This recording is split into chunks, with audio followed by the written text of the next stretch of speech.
ஓம் நம சிவாய. வாக்குண்டாம் நல்ல மனமுண்டாம் மாமலராள் நோக்குண்டாம் மேனினுடங்காது பூக்கொண்டு துப்பார் திருமேனி தும்பிக்கையான் பாதம் தப்பாமல் ஷார்வார் தமக்கு. அரண்நாமம் 1000 மகாபிரளயத்தில் எல்லாம் அழிஞ்சாலும் அழியாத ஈரில்லாதவன் ஈசன் ஒருவனேன்னு அது மட்டும் நிற்கக்கூடிய அந்த பரம்பொருளாக நிற்கக்கூடிய அந்த சிவபெருமானோட பெருமைகளில் ரொம்ப முக்கியமானது 273வது திருநாமம் சொல்கிறது ஓம் விபாகஜ்ஞாய நமஹா அப்படின்னு சொல்லியிருக்கு.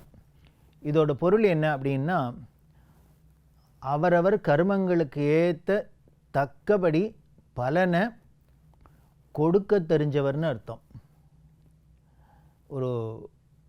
ஒரு எஜமானன் அப்படின்னா அவருக்கு என்ன சாமர்த்தியம் இருக்கணும் அப்படின்னு, வர இருக்கக்கூடிய வருமானத்தில் தங்கிட்ட இருக்கிற ஊழியர்களுக்கெல்லாம் அதை அழகாக அவர்கள் தகுதிக்கு ஏற்றாப்பில் கொடுக்கறது. சம்பளம் அப்படின்னா கூட ஒரு அலுவலகத்தில் அவர்களோட தகுதிக்கு ஏற்றாப்பில் தானே இருக்குது. அதை போல் நமக்கு கிடைக்கக்கூடிய பலன்களும் என்னென்னு நம்மளோட தகுதிக்கு ஏற்றாப்பில் தான் கிடைக்கும். எல்லாருக்கும் எல்லாம் வேணும் அப்படின்னு ஆசை இருக்குது, ஆனால் எல்லாருக்கும் எல்லாம் கிடைக்குமா? நாம் ஆசை வேணால் படலாம், ஆனால் கிடைக்கிறதுங்கிறது அவர்களோட ஊழ்வினையை பொறுத்தது, கர்ம வினையை பொறுத்தது. முன்னமே சொல்லியிருக்கேன், நமது அக்கௌண்ட்டில் எவ்வளவு சேமித்து வச்சுருக்குமோ அதுக்கு ஏற்றாப்புல தான் நம்ம செலவழிக்க முடியும், நமக்கு கிடைக்கும். அதைப்போல் நம்மளோட பாவ புண்ணியத்துக்கு ஏற்றாப்பில் அந்த பலனை பங்கிட்டு கொடுக்கணுமே, கணக்கு பார்த்து கொடுக்கணுமே. இதுக்கு தான் முன்னாலே ஒரு திருநாமத்தில் சொல்லித்து அதுக்குன்னு ஒரு கணக்கு பிள்ளையை வச்சுருக்கார் சித்திரகுப்தன் அப்படின்னு சொன்னோம். அந்த கர்ம வினைக்கு ஏற்ற பலன் கொடுக்கறதே என்னென்ன, அதில் ரொம்ப முக்கியமான விஷயம் அவரோட பெருமை என்னென்ன, பாரபட்சம் இல்லாத கொடுக்கறது. அது யாராக இருந்தாலும் சரி, பாரபட்சம் கிடையாது. அங்கே இது நம்ம ஆள், அதனால் இவருக்கு போனால் பிறகு இவர் பண்ண தப்பெல்லாம் மன்னிச்சிடலாம், அது நமக்கு வேண்டாதவர், அதனால் அவர் தப்புக்கு இன்னும் 1க்கு 2 தண்டனை கொடு, இது மாதிரி ஏதானும் வேற்றுமை உண்டா, அங்கே பாகுபாடு உண்டா? கிடையாது. யாராக இருந்தாலும் சரி, அவர்கள் தப்புன்னா தப்பு, சரின்னா சரி, அதுக்கு உண்டான பலன்தான். இப்படி கொடுக்கறதுல அவர் ரொம்ப நிபுணர், கெட்டிக்காரர். அப்படிங்கிறதுனால தான் விபாகஜ்ஞாய நமஹா அப்படின்னு வந்திருக்கு. இதுக்கு ஒரு உதாரணமாக ஒரு திருவிளையாடலை சொல்லணும் அப்படின்னா, திருவிளையாடல் புராணத்தில் 31வது திருவிளையாடல் உலபாக்கிழி அருளிய படலம் அப்படின்னு. குலபூஷணன் அப்படிங்கிற பாண்டிய ராஜா, இவர் ரொம்ப பரம பக்தர். சோமசுந்தர பெருமான்ட்ட அப்படி ஒரு பக்தி எல்லா பாண்டிய மன்னர்களுக்குமே அப்படி தானே இருந்திருக்கா. இவர் இன்னும் விசேஷமாக சோமவார விரதம் அப்படின்லாம் இருக்கக்கூடியவர். இந்த விரதம் எல்லாம் இருந்து ரொம்ப என்னென்ன பண்ணணுமோ எல்லாத்தையும் கிரமமாக பண்ணின்னு இருக்கிறவர் என்ன ஆச்சு, விதிவசத்தினால திடீர்னு இவருக்கு ஏதோ இந்த வைதிக ஸ்ரத்த குறைஞ்சு வேதம் சொல்ற வேதியர்களை அவமதிச்ச. இவர் சபைக்கு வந்திருக்கிறதே வேதியர்களை அவமதிச்சுட்டு, இது வேத வடிவமானவன், அந்த வேதத்திலேயும் நாதத்திலையும் அவன் அவரோட வடிவம் அப்படின்னு சொல்லக்கூடிய அந்த சிவபெருமானான சோமசுந்தர பெருமானுக்கு கோபம் வந்துடுத்து. இவன் ரொம்ப நல்லவனாக இருக்கான், நல்ல காரியம்லாம் பண்ணுறான், ஆனால் இப்படி ஒரு பெரிய தப்பை பண்ணிட்டானே. இருக்கிறதுலே உயர்ந்தது வேதம்னா, அந்த வேதமும் அந்த வேதத்தை வச்சுன்னு இருக்கிற வேதத்தை படித்த அந்தணர்களை இவர் அவமரிச்சிட்டாரே அப்படின்னு அவனுக்கு, இவர் இப்படி பண்ணிட்டானே அறியாமையில் அப்படிங்கிறதுனால சிவபெருமான் என்ன பண்ணார், இவனுக்கு அறிவு புகட்டணும் அப்படிங்கிறதுக்காக தண்டனை. அதாவது தண்டநீதியோட லட்சியமே என்ன அப்படின்னா, ஒருத்தரை தப்பு பண்ணினா அவளை தண்டிக்கிறதோட தண்டநீதி சாஸ்திரத்தில் நமக்கு என்ன சொல்லியிருக்கு அப்படின்னா, எதுக்காக தண்டனை கொடுக்கறதுன்னு, இந்த தண்டனையினால் அவர்கள் மீண்டும் தப்பு பண்ணக்கூடாது, திருந்தனும், நல்லவர்களாக ஆகணும். அதுதான் தண்டநீதியோட லட்சியம். அதே மாதிரி ஒரு தப்பு பண்ணினவரை ஒரு கடுமையாக தண்டிக்கிறதே இதை பார்த்துட்டு மற்றவர்களுக்கெல்லாம் இதை மாதிரி தப்பு நாம் பண்ணிடக்கூடாது, பண்ணினா இந்த தண்டனையை அனுபவிக்கணும் அப்படிங்கிற ஒரு பயம் வரும்.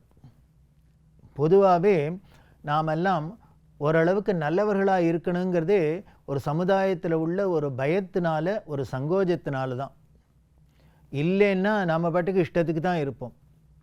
இது பண்ணினா அவர் ஏதானு கோச்சு போகிறோம், இது பண்ணால் அது நம்ம பேர் கெட்டு போயிடுமோ அப்படிங்கிறதுக்காகவே நாம் ஓரளவுக்கு நேர்மையாக இருக்கோம் இல்லையா? அதுதான் தண்டநீதியோட லட்சணம், அதோட லட்சியம். அதனால் அவர்களை யாரையும் தண்டிக்கணுங்கிறது யாருக்கும் ஆசையே கிடையாது. தப்பு பண்ணினா அந்த தப்பை அவர்கள் உணரணும், திருந்தணும், அதுக்காக தண்டனை.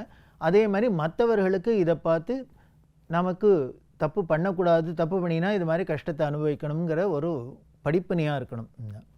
அதனால சிவபெருமான் என்ன பண்ணார், இந்த குலபூஷணன் இந்த வேதியர்களை வேதத்தை அவமதிச்சதுனால இவருக்கு என்ன தண்டனை கொடுக்கறது? ஒரு ராஜா அப்படின்னா பாண்டிய நாட்டை அப்படி செழிப்பாக பிரமாதமாக ஆட்சி பண்ணின்னு வந்துன்னுக்கிற, எல்லா ஜனங்களையும் இவரை போற்றின்னு இருக்கா, இவர் சந்தோஷமாக இருந்துட்டுருக்கார். அதனால என்ன பண்ணார்னார், நாட்டில் பாண்டிய நாட்டில் கடுமையான பஞ்சம் ஏற்படுறாப்புல பண்ணினார். அந்த இயற்கை சீற்றம் அப்படின்லாம் சொல்லுமே, திடீர்னு வெள்ளமாக போகிறது, புயலாக அடிக்கிறது, பூகம்பம் ஏற்படுறது எல்லாம் என்ன அப்படின்னார், நாட்டில் நடக்கக்கூடிய ராஜாக்களோட அந்த நீதி தவறுன ஆட்சிக்காக உண்டான தண்டனை தான் அதெல்லாம். நமக்கு சாஸ்திரம் அப்படி தான் சொல்லப்பட்டிருக்கு. அது ஆண்டவனோட கோபத்தினால விளையக்கூடியது. பாண்டிய நாட்டில் பெரும் பஞ்சம் வந்துடுத்து. பஞ்சம் வந்தது அப்படின்னா ராஜா பார்த்தா, என்ன லக்ஷ்மி தாண்டவம் மாதிரி இந்த பாண்டிய நாட்டில் இப்படி உணவுக்கு பஞ்சமா, இப்படிலாம் பஞ்சமா அப்படின்னு என்னெல்லாமோ இவர் முயற்சி பண்ணி இந்த பஞ்சத்தை போக்குறதுக்கு பார்த்தார். அது யார் தண்டனை கொடுத்துருக்கா? சோமசுந்தர கடவுள்னா கொடுத்துருக்கார். அதனால இவரால் ஒன்றும் பண்ண முடியல. அதனால் மனசு ரொம்ப வருத்தப்பட்டார். என்ன நடந்தது, என்ன தப்பு நடந்தது, அதில் என்ன அப்படின்னா இவருக்கு என்ன தப்பு பண்ணினோங்கிறது நடந்ததுங்கிறதே அதை ஒரு கவனிக்கலை, அவ்வளோதான். இப்படி ஆயிடுத்தேன்னு. அதனால என்ன பண்ணுற, சோமசுந்தர பெருமான்கிட்ட போய் தினம் புலம்பி அழற. இப்படி நீ இருக்கிற சோமசுந்தர பாண்டியனா, நீ ஆட்சி பண்ணினா இந்த பாண்டிய நாட்டில் பஞ்சம் இருக்கலாமா? பாண்டிய நாட்டில் உணவு பஞ்சம் இருக்கலாமா? இருக்கக்கூடாதே. இப்படி இருக்கே, என்ன காரணம்னு தெரியலையே, இது தீர்றதுக்கு என்ன வழின்னு தெரியல, நீ தான் அருளணும், இந்த அருளன்னு அவர்கிட்ட மனமுருகி இப்போது குலபூஷண பாண்டியன் வேண்டிக்கிற. அப்படி வேண்டின்னு ஒரு நாளைக்கு படுத்துட்டுக்கிறதே கனவில் சோமசுந்தர பெருமான் வந்து சொல்கிறார், நீ எதனால் இப்படி வந்திருக்குன்னு உனக்கு இன்னும் தெரிஞ்சுக்க தெரியல. இது அத்தனைக்கும் அன்னசமிருத்தி வேணும்னா மழை வேணும்னாக்க இந்திரனோட அருள் வேணும். அந்த இந்திரனோட அருள் வேணும்னா அது எதனால் கிடைக்கும்னர், வேதம் சொன்ன விதிப்படி சொல்லக்கூடிய யாக யஜ்யங்களால் தான் கிடைக்கும். அப்படிலாம் இது அத்தனைக்கும் செழிப்புக்கும் காரணமாக இருக்கக்கூடிய அந்த வேதியரை நீ அவமரியாதை பண்ணினியா இல்லையா அப்படின்னு இப்போது குறிப்பால் உணர்த்தினோன்னு ராஜாக்கு இப்போது நினச்சி பார்த்தார். ஓ, ஏதோ நம்ம பண்ணியிருக்கோம் போல இருக்குது, பண்ணினது ஞாபகம் வந்தது. உடனே சொன்னார், நான் அறியாமையிலால் பண்ணிட்டேன் இருக்கலாம், நான் அப்படி பண்ணக்கூடியவன் இல்லை, என்னமோ தெரியல, அப்போ என்னோடய காலம் போராத காலம்னு வச்சுக்கலாம், பண்ணிட்டேன். அதுக்கு இப்படி நாட்டுக்கே இவ்வளோ பெரிய தண்டனையா, அத்தனை ஜனங்களுக்கும் தண்டனையா அப்படின்னார். ஆமாம், என்ன அப்படின்னார், மக்கள் பண்ணுற பாவம்லாம் மன்னனோட தலையில் தான் வெடியும். அதே மாதிரி மன்னன் தப்பு பண்ணினா அவனுக்கு உண்டான தண்டனையும் எல்லாரும் சேர்ந்து அனுபவிக்கணும். நியாயம் அப்படி இருக்குது, அதனால தான் வந்துடுத்து அப்படின்னார். உடனே அவ கேட்ட, நான் இப்போ என்ன பண்ணணும் அப்படின்னார். இன்னுமே அப்படி பண்ணாதன்னு வச்சுக்கோ, பண்ணக்கூடாது. எந்த ஒரு சமயத்திலையும், அதாவது நம்மளோட நிலைமை என்ன அப்படின்னார், உணர்ச்சி வசப்பட்டால் கூட எங்கெங்கே எப்படி உணர்ச்சி வசப்படலாம் அப்படின்னு, உணர்ச்சி வசப்பட்டுன்னு ஏதோ தெரியாதனமாக போய் நம்ம உணர்ச்சி வசப்பட்டு கரண்ட்டில் கையை வச்சுட்டேன் சார் அப்படின்னா அது சும்மா இருக்குமா? ஏதோ உணர்ச்சி வசப்பட்டு யாரோ சார் உங்களை அடிச்சுட்டேன் அப்படின்னா வேணால் போனால் பிறகு மன்னிக்கலாங்கலாம். உணர்ச்சி வசப்பட்டு நான் போய் கரண்ட்டில் கையை வச்சேன், நெருப்பில் கையை வச்சேன் அப்படின்னா அது சுடாத இருக்குமா, தண்டிக்காத இருக்குமா? இருக்காது. அதனால் அந்த உணர்ச்சி வசப்பட்டு தப்பு பண்ணுறதுலேயும் ஒரு என்னங்கிற ஒரு விவேகம் இருக்கணும். இதுக்கெல்லாம் தான் சார் உடனே நம்ம கேட்கலாம், இது எல்லாம் யோஜனை பண்ணிட்டா சார் பண்ண முடியும் அப்படின்னு.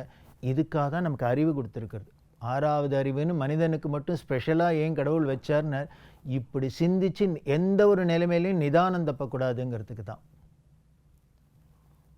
அதனால் குலபூஷணன்ட்ட சொன்ன, நீ அப்படி பண்ணினது ஒரு தரம் தான் பண்ணின, அறியாமல் பண்ணினாலும் தப்பு தான், அதுக்கு உண்டான தண்டனையாக தான் உனக்கு இதை கொடுத்தது. அதனால் இப்போ எப்போ நீ திருந்திட்டியோ, நீ பண்ணின தப்புன்னு இப்போது வருந்த ஆரம்பிச்சிட்டியோ, மன்னிக்கிறேன். அதனால் உன்னோட பஞ்சங்களை போக்குறதுக்காக இப்போ என்ன பண்ணேன், உலவாக்கிழி அருள்றேன் அப்படின்னு ஒரு பெரிய பொற்குவேல் ஒரு மூட்டை கொடுக்குறேன்.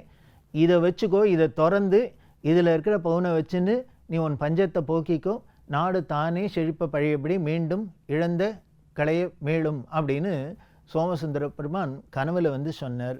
இது சொன்னோன்னே ராஜா முழிச்சுன்ட்டார். நாம் இவ்வளவு குறைப்பட்டதுக்கு கனவுல வந்து சோமசுந்தர பெருமான் தரிசனம் கொடுத்து நமக்கு இப்படி கொடுத்துருக்காருன்னு. வேடிக்கை என்ன, இவர் கனவுல வந்து தானே உலவாக்கிழியை காமிச்சார், பெரிய மூட்டையை மறைஞ்சு போயிட்டாரு அப்படின்னா இப்போ தூங்கி ஏந்துண்டாக்க என்ன அதிசயம் நடந்ததுன்னார். இவர் தலைமாட்டில் அந்த கட்டிலுக்கு பக்கத்தில் பெரிய அந்த மூட்டை இருக்குது, உலவாக்கிழி இருக்குது. சொன்னது கனவுல தான், காமிச்சது கனவுல தான். ஆனால் இவன் கண் விழித்தோன்னே, ராஜா கண் விழித்தோன்னே என்ன எடுத்துனார், நேரையே வந்துடுத்து. அதுதான் அவரோட திருவிளையாடல். திருவிளையாடல்னு இதான். உடனே ராஜா ரொம்ப சந்தோஷப்பட்டான். இவர் ஏதோ கனவுல வந்து நமக்கு சமாதானம் சொல்கிறதுக்கு மட்டும் இல்லை, நேரையும் அருள் பண்ணிட்டாரு அப்படின்ட்டு உடனே அந்த உலவாக்கிழியை போய் திறந்தா அதில் சொல்லியிருந்தார், நீ என்ன எடுத்தாலும் அது குறையாது. அப்படி எடுத்து அது என்ன, அந்த சிவபெருமானோட பிரசாதம்னா அது அவரே அருளினதுன்னா, அக்ஷய பாத்திரம் மாதிரினா அருள் பண்ணியிருக்கார். அதை எடுத்து பாண்டி நாட்டு பஞ்சத்தெல்லாம் தீர்த்தார். அதுக்கப்புறம் இவர் என்னென்னலாம் பண்ணணுமோ, வேதியர்களுக்கு என்னென்ன மரியாதை பண்ணணுமோ, அந்த வேதத்துக்கு என்னென்ன கௌரவம் கொடுக்கணுமோ இத்தனையும் பண்ணி, அது மூலியமாக இந்த வேதம் மலிஞ்சு யாகங்கள்லாம் நடந்து எல்லாம். அதாவது பாண்டி நாட்டோட பெருமையை சொல்கிறதே ரொம்ப ஆச்சரியமான சங்க இலக்கியத்தில் உள்ள பாடல். அதில் சொல்லியிருக்கு, எப்பொழுதுமே பாண்டியர்களுக்கும் சோழர்களுக்கும் ரொம்ப பகை தான், 2 பேருக்கும் பகை தான். அதனால் அப்போ சோழ நாட்டுக்கு தலைநகராக இருந்தது கோழின்னு சொல்லக்கூடிய உறையூர். உறையூருக்கு பேர் கோழின்னு பேர், அங்கே தான் இருந்தது. அதனால் பாண்டி நாட்டில் உள்ள சங்க, இப்போ தமிழ் சங்கத்தில் இருக்கிற புலவர் வந்து தன்னோட நாடு, தன்னோட ராஜா, அதைத்தானே எப்பொழுதும் பெருமையாக பாடுவான். அப்போ பாண்டி நாட்டோட பெருமையை சொல்கிறதே அந்த பாடல் என்ன சொல்கிறதுன்னு, அந்த ஒருத்தரை நமக்கு ஒருத்தர் பிடிச்சிருக்கு புகழணும் அப்படின்னாக்க பொதுவாகவே நமக்கு ஒரு குணம் என்ன அப்படின்னார், அவர்களை புகழறதோடு இல்லை, அவருக்கு யாரை பிடிக்காதோ அவரை கொஞ்சம் திட்டினாதான் இவருக்கும் ஒரு சந்தோஷம் இருக்கும். அதை மாதிரி என்ன பண்ணார், பாண்டிய ராஜாவோட விரோதியான சோழ நாட்டை பார்த்து, எங்கள் பாண்டிய நாடு எப்படி திரும்ப காலையில் கண்விழிக்கும் அப்படின்னார். உங்கள் சோழ நாட்டில் இருக்கிறப்பல கோழி கூவி கோழியோட சத்தத்தை கேட்டு நாங்கள் பாண்டிய நாட்டு மக்கள் ஏந்திருக்க மாட்டோம். என்ன பண்ணுவோம்னார், அந்தணர்கள் ஓதுற வேதத்தோட ஒலியை கேட்டுன்னு நாங்கள் எழுந்திருப்போம் அப்படின்னு பாண்டிய நாட்டோட பெருமையை சொல்கிறதையே சங்க இலக்கியம், அந்தணர்கள் பாடுற வேதத்தை கேட்டுண்டு ஏந்திருக்கிறது, எங்களுக்கு கோழி கூவி ஏந்திருக்கிறவா நாங்கள் இல்லை அப்படின்னு பரியாசம் பண்ணுறதா நமக்கு பாடல் இருக்குது. அப்படின்னா இதெல்லாம் எதனாலன்னு, அந்த குலபூஷண பாண்டியன் சோமசுந்தர பெருமான் இப்படி சொன்னதுனால அதுக்கப்புறம் அந்த பாண்டிய நாடே அப்படி செழிப்பாக இருக்கிறாப்புல பண்ணினார் அப்படின்னு தெரியுது.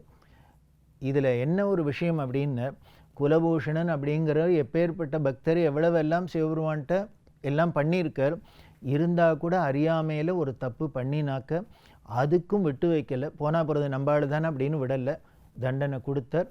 அதுக்கப்புறம் திருந்தித்து பாண்டிய நாடே செழிப்படைகிறாப்பில் இருந்ததுன்னா இதுதான் விபாகஜ்ஞாய நமஹ அப்படின்னு எந்த ஒரு பாரபட்சமும் இல்லாத யாராக இருந்தாலும் அவர்களுக்கு உண்டான பலனை கொடுக்கக்கூடியவர்னு அர்த்தம். அப்படி இருக்கிற சிவபெருமானோட பெருமையில் இன்னும் பல விஷயங்களை தொடர்ந்து பார்க்கலாம். ஓம் நம சிவாய.